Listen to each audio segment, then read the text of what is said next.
Assalamualaikum warahmatullahi wabarakatuh. Perkenalkan, saya Dr. Muhammad Iqbal Irfani, dosen pada Departemen Ilmu Ekonomi Syariah, Fakultas Ekonomi dan Manajemen IPB University. Pada kesempatan ini, saya akan memaparkan pernyataan dari dosen dalam unjuk kerja Tridharma Perguruan Tinggi, khususnya pada bidang pengajaran mata kuliah metodologi penelitian dengan kode EKS 1501. Mata kuliah ini merupakan mata kuliah wajib yang diberikan kepada mahasiswa program Magister Ilmu Ekonomi Syariah dan diselenggarakan pada semester ganjil. Rancangan pembelajaran telah disusun secara sistematis dan mengacu pada rencana pembelajaran semester yang telah disahkan pada tahun 2025. Tujuan utama dari mata kuliah ini adalah membekali mahasiswa dengan kompetensi metodologis yang komprehensif, mulai dari penyusunan rancangan penelitian, kajian literatur, identifikasi masalah, hingga pengolahan data dan analisis, baik secara kuantitatif maupun kualitatif. Di dalamnya, mata kuliah ini menekankan pada penguasaan etika penelitian dan pendekatan metodologis terkini seperti systematic literature review dan analisis bibliometrik. Mata kuliah ini mendukung 4 capaian pembelajaran lulusan utama program studi, yaitu pertama, aspek komunikasi akademik, di mana mahasiswa mampu mengomunikasikan gagasan dan temuan akademik yang inovatif secara sistematis, baik lisan maupun tulisan. Kedua, aspek pengembangan konsep dan teori, di mana mahasiswa mampu mengembangkan dan menerapkan teori ekonomi syariah untuk menjawab isu-isu kontemporer. Ketiga, aspek manajemen penelitian, di mana mahasiswa mampu mengelola pengetahuan dan hasil-hasil riset secara mandiri dan bertanggung jawab. Keempat, aspek perancangan penelitian adaptif dan solutif, di mana mahasiswa mampu merancang penelitian yang adaptif, berkelanjutan, dan relevan terhadap kebutuhan masyarakat, kebijakan, atau penelitian lanjutan. Capaian pembelajaran ini diturunkan ke dalam 6 capaian pembelajaran mata kuliah, dan lebih lanjut dijabarkan ke dalam 14 sub-CPMK yang dicapai secara bertahap melalui pendekatan kombinasi ceramah, diskusi, studi kasus, dan proyek berbasis masalah atau project based learning. Bahan ajar yang digunakan dalam menyusun materi perkuliahan berasal dari berbagai sumber yang dirancang secara khusus untuk mendukung proses belajar mengajar, diantaranya dari teks, buku teks standar internasional, artikel ilmiah terkini, jurnal, serta media pembelajaran interaktif. Mata kuliah ini juga melibatkan dosen tamu, baik akademisi, peneliti, maupun praktisi untuk memperkaya wawasan mahasiswa terkait dinamika riset di dunia nyata. Dengan pendekatan ini, kami berupaya menciptakan pengalaman belajar yang komprehensif dan bervariasi, sehingga capaian pembelajaran dapat diraih secara optimal. Selanjutnya, saya akan menampilkan salah satu cuplikan dari aktivitas pengajaran yang dilakukan dalam proses perkuliahan. Baik, Assalamualaikum warahmatullahi wabarakatuh. Apa kabar semuanya? Mudah-mudahan kita selalu diberikan kesehatan oleh Allah SWT. Baik, di sini saya akan memberikan kuliah terkait metodologi penelitian dengan kode EKS 1501 Universitas Sarjana Ilmu Ekonomi Syariah IPB. Jadi teman-teman ya, mungkin perkenalan dulu. Saya di sini Iqbal Irfani ya. Biasa bisa panggil Iqbal saja. Jadi, teman-teman bisa akses di website Ilmu Ekonomi Syariah ya. Dan di sini ada profil saya, kira-kira ekspertisnya apa dan seterusnya. Dan kita bisa berinteraksi ya, termasuk sih juga ada media sosialnya. Oke, tadi saya sudah kenalan ya. Mungkin Anda sekarang bisa memperkenalkan diri, silakan. Ya, baik Bapak, perkenalkan saya Fadlan Desviansyah, asal daerahnya dari Kota Tangerang. Perkenalkan Bapak, nama saya Rehana, bisa panggil Rere, di Jakarta. Oke. Perkenalkan Bapak, saya Felicia, asal dari Sumatera. Sumatera mana nih? Oh. Perkenalkan Bapak, saya Nurul Syifa Mauluna, bisa dipanggil Nurul dari Bekasi. Di sini saya juga akan memperkenalkan tim teaching dari perkuliahan ini. Di sini ada saya sendiri selaku koordinator. Kemudian di sini ada Pak Dr. Khalifah Muhammad Ali dan Dr. Lely Dwi Arsyanti. Nanti akan dibagi sesuai sesi perkuliahannya, gitu ya. Nanti silakan juga berinteraksi dengan tim teaching ini, karena ini akan membantu Anda ketika dalam bagaimana perkuliahan metode penelitian, bahkan outputnya adalah nanti kan proposal tesis ya, sehingga Anda bisa kemudian bisa dipandu ya bagaimana cara melakukan penelitian yang benar gitu ya, sesuai dengan kaidah-kaidah akademik. Nah, sebelumnya mungkin tata tertib dulu nih ya teman-teman ya. Mohon hadir tepat waktu 10 menit sebelumnya, itu adalah toleransi ya, untuk bisa hadir. Nah, kehadiran 80% ini adalah aturan IPB. Setelah itu kalau lebih dari 20% tidak hadir, berarti dianggap tidak mengikuti kuliah sehingga tidak bisa ikut ujian. Ini capaian pembelajaran mata kuliahnya kalau ini outcome-nya, ini ada beberapa ya, dan saya menyebutnya di sini. Anda akan nanti harus mampu menganalisis secara kritis ya, dan mengkomunikasikan luaran akademik yang inovatif dalam bidang ekonomi syariah. Di output nanti akan saya lihat. Nah, ini ada diturunkan menjadi 14 sub CPNK, nanti disesuaikan dengan jumlah pertemuannya ya. Ini learning outcome-nya. Dan mungkin ini ya, ini penting nih, mahasiswa sering bertanya ya, bagaimana konteks penilaiannya gitu ya. Nah, di sini Anda harus lihat, di sini hasil proyek ini paling besar 60%. Ini adalah tugas individu ya, merancang proposal penelitian. Nah, ini kan adalah nilai project based ya, learning. Nanti Anda harus siap untuk bisa membuat proposal penelitian yang bagus gitu ya, sesuai dengan kaidah-kaidah. Nah, mungkin masuk ke pertemuan terkait topik terkait sistematik literatur review dan analisis pintu metrik. Ini CPNK untuk kuliah ini ke-6 ini ya, dan ini detailnya bisa Anda cek di APS ya. Nah, ini tujuan instruksional khususnya. Jadi mahasiswa menjelaskan konsep dasar dan karakteristik pendekatan sistematik literatur review dan analisis bibliometrik. Nah, mungkin sebelumnya ya, saya tanya dulu nih, teman-teman tahu nggak apa itu literatur review? Yang bisa resen? Kalau literatur review itu adalah proses mengevaluasi atau mensintesiskan penelitian terdahulu di Jepang yang sesuai dengan penelitian kita yang akan dijalankan. Oke, berarti itu proses mencari literatur ya, literatur ya. Nah, nanti jadi intinya literatur itu terkait dengan mengakun dan juga menganalisis secara sistematis penelitian terdahulu. Itu sudah sistematis ya. Oke, ini mendahului. Sebenarnya ini kita akan bahas sistematikanya ya. Kalau literatur review ini sebenarnya ya mereview literatur gitu kan. Kalau dulu zaman saya masih mahasiswa ya, belum ada teknologi gitu ya, belum ada teknologi, saya itu cari literatur itu datang ke ini, ke perusahaan ada di Bank Indonesia di sana, ya minggu datang ke sana ambil download sendiri gitu ya, bahkan ke perusahaan gitu ya, kita tulis, kita rangkum dan seterusnya. Itu kan konvensional ya, itu literatur review yang sangat konvensional. Nah, ini ya betul, itu adalah definisi literatur review gitu ya. Jadi secara umum literatur review itu ya adalah landasan ilmiah betul tadi untuk merangkum ya, menganalisis pengetahuan gitu ya. Tentu yang telah ada, yang sudah ada pengetahuannya dalam bentuk publikasi ya, dalam dokumen-dokumen usaha kebijakan dan seterusnya ya. Nah, kenapa literatur review penting? Kenapa penting? Tadi sudah saya mention sedikit ya. Kenapa penting? Ada yang bisa ini? Ya? Literatur review penting karena untuk menjadi dasar teori dan menentukan penelitian. Tuh, tepat sekali ya. Ternyata sudah cukup memahami ya. Ada lagi? Ya. Untuk menyusun kerangka konseptual atau hipotesis. Oke, baik, makasih ya. Ini betul ya. Memang dari teori itu kan kita akan cari gap ya. Dari teori asesmen yang ada kita tentukan gap, dan kita juga akan hindari duplikasi. Ya, kalau kita merancangkan penelitian supaya kita ada celah mana yang masuknya, mau tidak mau harus melakukan literatur review ya.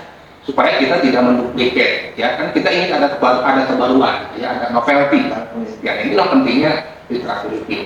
Bahkan kita juga untuk merangkai menyusun kerangka konseptual atau hipotesis, ya. Ingat, tesis itu adalah harus punya hipotesis, kan? Tesis harus punya hipotesis. Nah, hipotesis itu dibangun dari literatur review. Kita ibarat para research itu kan research, kita mencari search, ya, terus mencari. Nah, literatur review itu adalah proses membuat kita lebih sistematik lagi mencari dan membaca. Selama ini saya tanya lagi nih, mungkin kan Anda sudah melakukan skripsi, ya. Selama ini ketika skripsi, bagaimana atau mungkin pengalamannya? Bagaimana membangun literatur review? Selama ini, ya tadi gimana? Biasanya tadi kalau yang biasa dipakai sama teman saya dan itu juga udah basic banget itu Google Scholar gitu kan. Google Scholar. Nah, terus makin sini makin banyak AI yang buat nyari literatur yang bagus, Pak. Oke. Bagus ya, pakai artificial intelligence, ya. Bagus itu. Ini ada yang lain selain Google Scholar. Biasa di mana? Yang udah spesifik, ya Google Scholar spesifik, ya. Ada lagi mungkin di Garuda. Atau di mana? Public Conference, betul. Tadi sudah saya mention, ya. Di Public Conference. Apa lagi?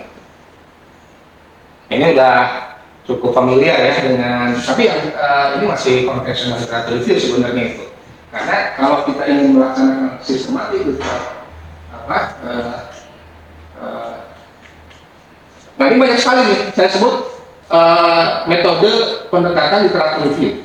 Tadi yang mulai tradisional, ya, ada naratif, ada yang akan kita bahas sekarang, ya, sistematik literatur review, ya, ada meta analisis, ya, ada scoping review, dan ada bibliometric review. Tapi sekarang pada kuliah kali ini kita akan bahas adalah sistematik literatur review dan bibliometric review. Ya. Nah, saya tanya lagi, apa itu sistematik? Beda, ya. Tadi literatur review, sekarang ada sistematik apa lagi gitu, ya? Apa itu sistematik literatur review? Ya. Ya, Pak. Saya ingin jawab. Sepemahaman saya, kalau sistematis itu kan udah ada urutannya, ya, jadi struktur gitu. Kalau sistematik literatur review yang memang ada metodologinya. Kayak pertama kita harus mencari keyword yang sesuai dengan penelitian, kemudian kita menjumlahkan berapa penelitian terdahulu yang sesuai dengan penelitian kita, jadi terstruktur gitu, Pak. Nanti kalau misalnya tadi pas di akhir kita menemukan research gap-nya, jadi apa perbedaan dari penelitian kita dengan penelitian terdahulu yang sudah tadi dikuantitatifkan gitu. Ya, itulah bedanya sistematik gitu, ya. Sistematik. Jadi ada sistematika dalam melaksanakan literatur review, ya. Jadi intinya dalam sistematik literatur review itu, kajian literatur itu harus dilaksanakan secara sistematis, harus eksplisit, harus transparan, dan dapat direplikasi. Kenapa disebut transparan? Kita transparan saja, ya. Saya ingin ngambil dari data Google Scholar. Itu transparan, memasukkan search itu, ya, keyword tertentu. Kita transparan, ada berapa riset terkait topik yang kita ajukan di Google Scholar, ada berapa? Ya, jadi kita tidak hanya mention ada yang saya temukan ada hanya beberapa penelitian saja, tapi kita tidak transparan. Tapi kalau kita masuk ke sistematik literatur review dengan software, ya, dengan database dari Google Scholar itu kelihatan, ya, terlihat ada berapa autornya, siapa, dan seterusnya. Ada lagi misalnya di Scopus misalnya, itu bisa lebih transparan. Sehingga betul-betul kalau kita tidak temukan satu topik terkait satu penelitian yang kita ajukan, itulah sebenarnya gap penelitian, gitu, ya. Nah, itu dapat direplikasi. Jadi memang ini evidence based synthesis, ya, seperti itu. Nah, makanya manfaatnya adalah sangat penting, ya, untuk pengambilan keputusan berbasis bukti, evidence. Jadi memang kita tidak subjektif lagi kalau sudah sistematik literatur review. Kita transparan, ya. Dan ini yang lebih penting, ya, untuk Anda, ya. Sebenarnya efisiensi dan kredibilitas dalam penelitian Anda, ya, S2 dan S3 itu lebih akan kita jangkau, gitu, ya. Karena apa? Dengan SKM ini, ya, karena dengan struktur itu, maka kualitas dan validitas sumber dalam publikasi ilmiah itu betul-betul terjamin seperti itu. Kalau kita ingin sumber yang lebih kredibel, misalnya kita masuk ke Scopus. Scopus kan sudah jurnal internasional reputasi, ya, atau kita ingin turunkan misalnya untuk Sinta, ya boleh juga, ya Sintanya juga ada Sinta 1 sampai Sinta 4. Bahkan ada yang lebih ini lagi, mungkin Google Scholar. Kalau Google Scholar kan apapun artikel dari publikasi ilmiah itu masuk ke sana. Jadi kredibilitas itu kita tentukan sendiri, tergantung dari database yang kita tergantung dari database yang kita ambil, gitu ya, database yang mana, ya. Dan ini sebenarnya akan meningkatkan peluang publikasi ilmiah. Karena kalau kita ingin misalnya publish atau submit artikel itu ke jurnal internasional ya yang terindeks dan berreputasi, mau tidak mau kita harus ambil sumbernya dari Scopus juga kan, seperti itu, ya. Jadi tergantung informasi yang kita peroleh juga, gitu ya. Karena kalau kita ingin menghasilkan sesuatu yang berkualitas, kita juga ambil informasi ya dari sumber yang berkualitas juga, ya. Sehingga dia akan meningkatkan kualitas daripada penelitian yang kita lakukan, seperti itu. Nah, ini adalah perbedaan ya antara SLR dan narrative review. Kalau SLR itu di sini terstruktur, sifatnya sistematis, ya. Database jelas. Kita mau ambil misalnya dari Scopus atau Word of Science, ya, Word of Science, atau misalnya Sinta, itu jelas, ya. Kita transparan dari sana, gitu ya. Nah, prosesnya kalau di naratif kita tidak ada aturan waktu, ya. Kita baca saja, terus kita rangkum sendiri, gitu ya. Nah, kalau sekarang kan bisa dengan perangkat teknologi, kita search, ya, kita screening, kita ekstraksi, kemudian kita sintesis. Inilah salah satu kegunaan ya dari sisi proses daripada sistematik literatur reviewing. Bahkan kita juga bisa inklusi dan eksklusi hal tertentu, ya. Dan kalau literatur sudah bisa, ya, kita bisa include satu keyword tertentu. Nah, kita bisa masukkan ke software sehingga kita harus memasukkan aspek misalnya dampak keuangan syariah. Kita hanya mengkaji dampaknya saja, jadi tidak keuangan syariah.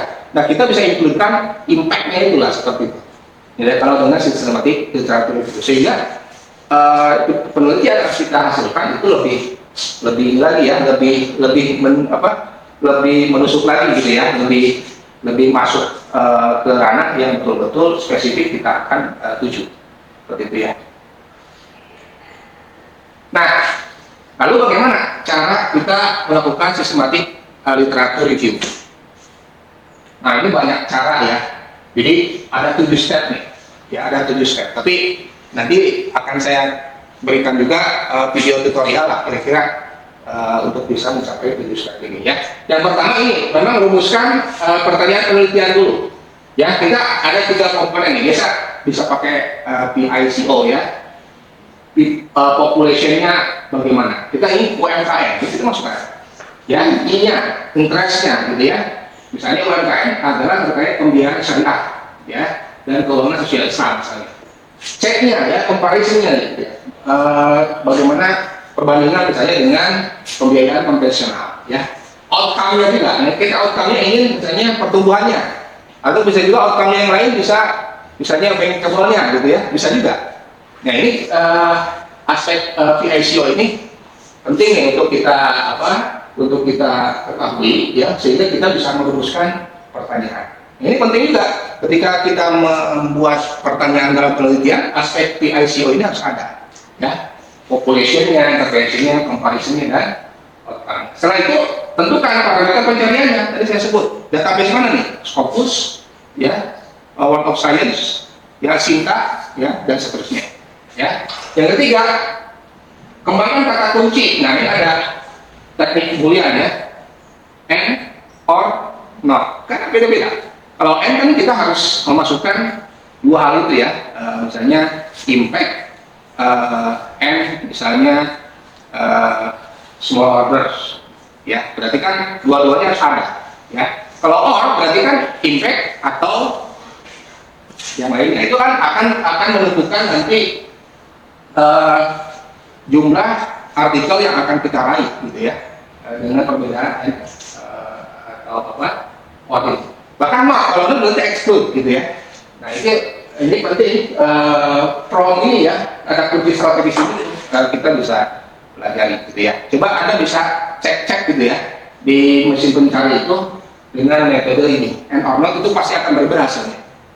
Ya. Kemudian, tapi kita lakukan pencarian literatur, kriteria inklusi gitu ya. Misalnya kita ingin fokus di 1 G3 tahun hanya 2005 dan terpilih, nah, itu bisa juga ya. Dan kemudian kita mencari, nah inilah kita bisa pakai tools lagi ya, metode Zotero, gitu ya, Kayan, confidence dan seterusnya. Ya.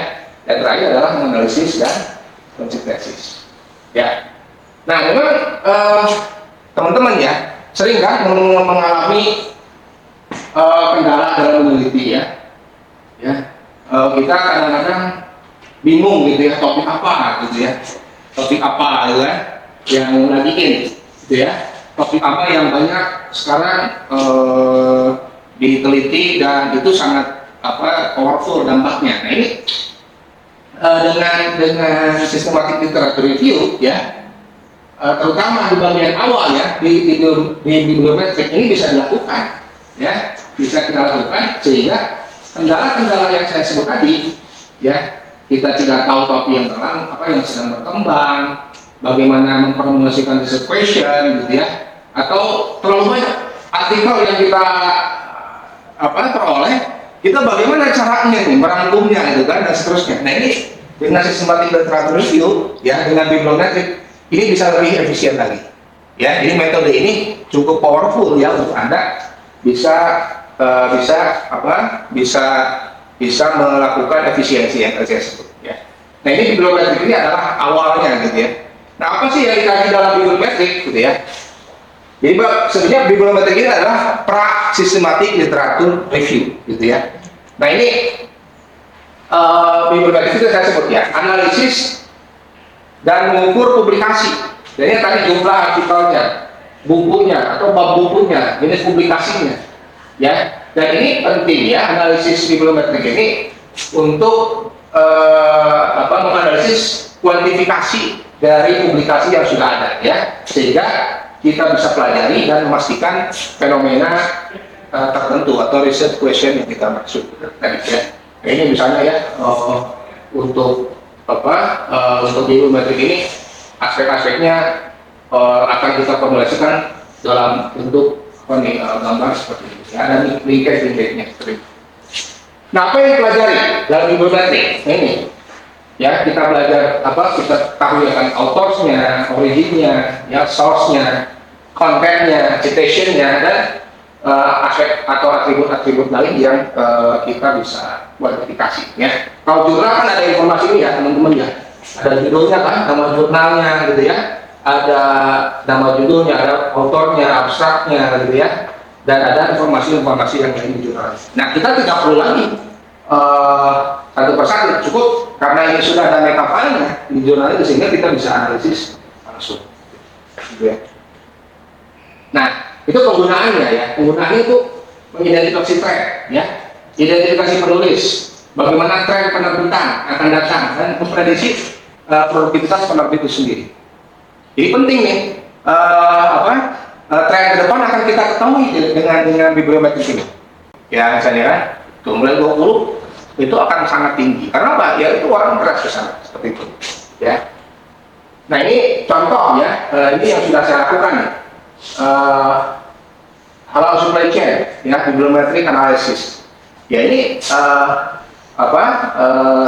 saya terbitkan di jurnal Islamic Marketing ya, khususnya marketing, ini fokus Q2 ya, economics in OIC countries ya. Ini juga dicek bibliometric analisisnya. Atau ini eco-fashion ya, eco-fashion juga bisa dicek kira-kira kayak kapan nih, seperti itu ya. Ini lumayan banyak disertasinya, 3 artikel ya. Jadi ini beberapa catatan ya, kita harus buat keywordnya, query-nya yang tepat gitu ya, pilih database dengan cakupan yang memadai ya, kemudian data link ya. Nah, ini referensi artikelnya ya, Anda bisa coba cek ya, sebenarnya bibliometrik itu seperti apa sih sampai bisa jadi artikel ya. Jadi cek artikel saya ini 3 ya, dan juga ada handbooknya, ini bisa dipelajari lebih ini lagi ya. Nah, ini video tutorialnya, coba kita cek ya, kira-kira video tutorial terkait bibliometrik ini. Jadi di sini ada layar putih gini. Nah itu tutorial ya. Kira-kira nih teman-teman ada pertanyaan nggak terkait video tutorial itu? Sebelum saya kasih tugas. Nah pertanyaan, ini cukup jelas ya. Itu mudah gitu ya. Jadi jangan a priori atau jangan resisten. Waduh, saya buat apa lagi ya? Justru ini sangat memudahkan kita gitu dalam melakukan riset ya. Ya. Ada pertanyaan? Ya. Tadi kan SLM ini kayak next levelnya dari literatur review. Nah, saya mau tanya gimana sebaiknya indeks artikel yang digunakan dalam SLM ini? Apakah harus fokus atau boleh pakai indeks lain dengan database Google Scholar misalnya? Boleh ya. Jadi boleh. Itu tadi saya mention ya. Itu tergantung seberapa level kredibilitas. Itu kalau yang di Scopus akan lebih sedikit ya daripada jurnal yang terindeks yang lain ya, karena kan Scopus itu ada level-levelnya, ada P1, P2, P3, P4 gitu ya. Itu akan berbeda-beda levelnya. Jadi tergantung kita ingin source of data dari yang mana ya. Tentu kalau kita ingin menghasilkan riset yang berkualitas ya cari dulu di yang paling tinggi dulu gitu ya, terus ke bawah sampai mungkin jurnal terakreditasi lah ya. Bahkan sesimpel di Google Scholar itu semuanya ada gitu ya. Kalau Google Scholar mau bereputasi atau tidak ada semua di situ ya. Jadi tergantung level of ya confidence kita mempercayai dari data tersebut. Nah ini software ini bisa silahkan kita bisa tentukan sendiri ya. Nah ini tugas ya teman-teman, nanti buat 2-3 orang ya kelompok ya, kemudian disusunkan dengan topik tertentu dan nanti analisis bibliometrik ya yang relevan dengan topik tesis Anda. Anda misalnya apa topiknya, terkait apa? Reksadana. Itu bisa. Kalau reksadana berarti di ini misalnya mutual fund gitu ya. Kalau ingin di Scopus jangan cari reksadana, itu nggak ada ya. Atau misalnya siapa? Padlan terkait apa? ESG. Kan ESG tentang apa berarti ESG? Ya berarti kan stock price return and ESG gitu kan. Nah, itu muncul ya. Nanti silakan Anda buat dan itu akan sangat powerful ya dalam mendukung topik tesis Anda ya. Terus silakan rujuk ya video tutorial tadi dan silakan juga rujuk penelitian. Ya kalau penelitian saya kan bisa langsung tanya ya, silakan Anda rujuk penelitian juga bagaimana sih sistematika laporan daripada sistematik literatur itu. Ya. Mungkin itu dari saya. Ada pertanyaan? Oke, baik Pak, saya ingin bertanya, kan SLL sama biometrik itu berarti bisa digunakan menjadi dua ya Pak, bagian dari paper yang untuk mencari research gap dan juga novelty dan juga untuk full paper. Nah, apakah ada perbedaan struktur atau tujuan kepenulisan antara kedua tipe tersebut? Gitu Pak, terima kasih. Ya, memang banyak ya dalam kasusnya SLL itu ada yang jadi paper sendiri gitu ya, dari bab 1 sampai bab kesimpulan dan saran. Nah, berarti kan sistematik literatur review itu jadi metodologinya gitu ya. Ada juga paper yang lain kalau SLL ini hanya untuk menulis bab 2 ya literatur review gitu ya. Nah itu berarti kan sebenarnya ada tujuan yang lain dalam paper itu ya. Misalnya tadi Padlan membahas ESG dan stock price return gitu ya. Nah itu kan tujuannya itu. Nah itu membantu Padlan di bab 2-nya gitu ya, untuk menceritakan untuk mencari novelty, research gap dan seterusnya ya. Artikel yang tadi saya sebut ini adalah artikel tentang sistematik literatur review. Jadi metodologinya adalah sistematik literatur review sendiri gitu ya. Hasilnya lebih detail di bab 4 gitu ya. Dan itu oke. Ada lagi? Cukup? Kalau tidak ada lagi kita tutup kuliah ini dengan pembacaan hamdalah. Ya, assalamualaikum warahmatullahi wabarakatuh.